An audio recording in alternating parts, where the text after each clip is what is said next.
speaking of grey areas in terms of money, the constitution that came into effect in 2010 may have made the national budgeting process more transparent to the public, but there's still a lot of information that remains in the dark for taxpayers. It is not only the national government which faces the challenge of transparency in the budget-making process. No. Alex Mwangi reports on how counties also have a deficient budget reporting system. Since they came into existence in 2013, county governments have made improvements in the manner in which they execute the budget process.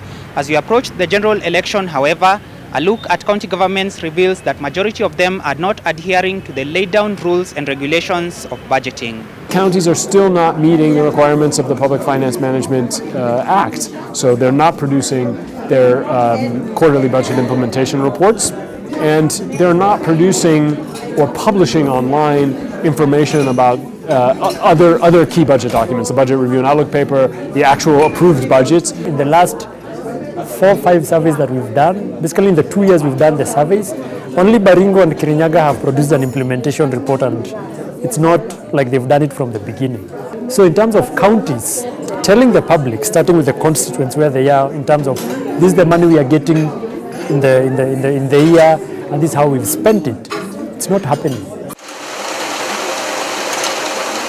County governments will receive 346 billion shillings in the financial year beginning the 1st of July, and if the status quo remains, the public might know little of how that amount will be spent. If I can't find either the enacted budget, the approved budget, or the implementation reports, it's a black hole. I have no idea what was approved, and I have no idea what counties are spending.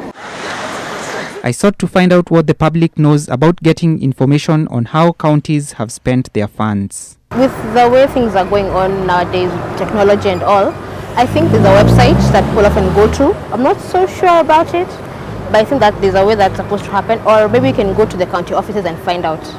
I don't know. To the governor's office.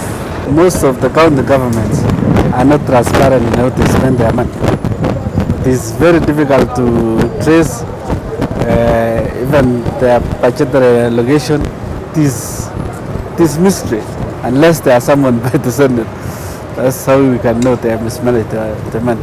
As much as it has made an effort to be transparent, the National Treasury has come in for criticism for the extent to which it makes budget data palatable to the public. Those gazettes don't have any explanations, so they don't have any narratives. So it's very hard for me to tell when I see that a Ministry X got 20 billion shillings in July, what does that mean? As the country's national budget continues to grow bigger, the level of transparency on how money is spent is increasingly becoming paramount, given that lack of accountability breeds corruption, which in turn bleeds the economy. Alex Mwangi, NTV.